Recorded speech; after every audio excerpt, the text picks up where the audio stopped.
Bonjour, tu t'appelles comment? Je m'appelle Doha. Moi, c'est Yousra.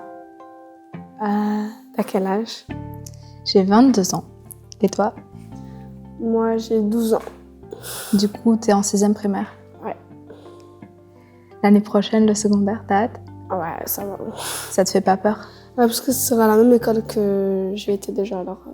Tu connais non. déjà? Ouais. C'est rassurant hein, quand on connaît du monde. Tu veux parler de quoi aujourd'hui?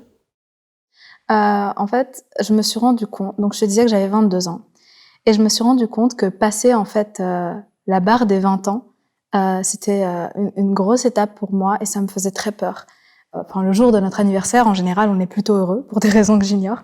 Mais moi, le jour de mes 20 ans, j'étais super triste et j'ai pleuré parce que, enfin, je mettais une pression énorme en fait autour de cet âge-là. Peut-être une pression qui venait de moi, mais une pression qui venait aussi d'autour de moi, de ce que j'entendais, des projections qu'on se fait de cet âge-là. Et j'ai aussi une réalisation à ce moment-là, c'était le temps qui passe. Et je me suis rendu compte que ça faisait déjà 20 ans. Enfin, 20 ans, c'est relativement beaucoup ou peu en fonction des points de vue, évidemment. Mais je me suis dit, mais ça fait 20 ans que je suis là, que je suis vivante, que je suis sur Terre. Et qu'est-ce que j'ai fait? Et du coup, ça m'a vraiment frappée. Et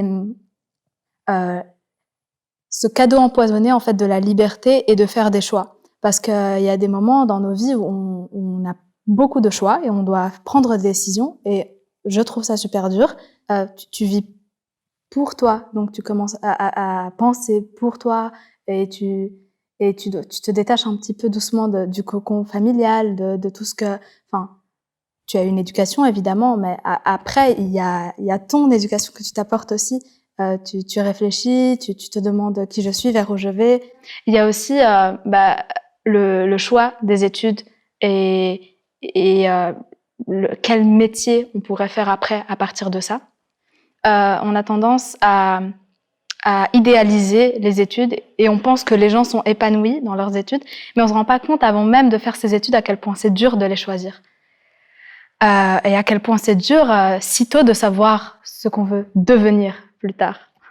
Mais toi aussi, en fait, tu passes du primaire au secondaire. Comment tu vis ça? Comment tu te sens? Comment je vis ça? On va dire que je le vis bien, en vrai de vrai.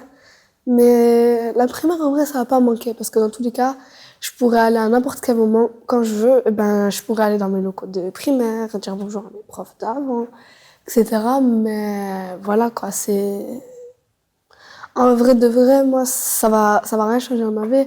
Il y a beaucoup de gens que je connais là-bas. Je sais à qui faire confiance, je sais à qui ne pas faire confiance. Alors, en vrai, voilà, ça va rien changer dans ma vie. Tant que tu connais, ça va. C'est l'inconnu qui fait peur, en fait. Ouais, l'inconnu, si j'irais par exemple dans une école, pas la même que celle d'où je vais aller, et où je connais juste 2 personnes, ça va m'inquiéter fort. Et je voudrais même pas y aller, quoi.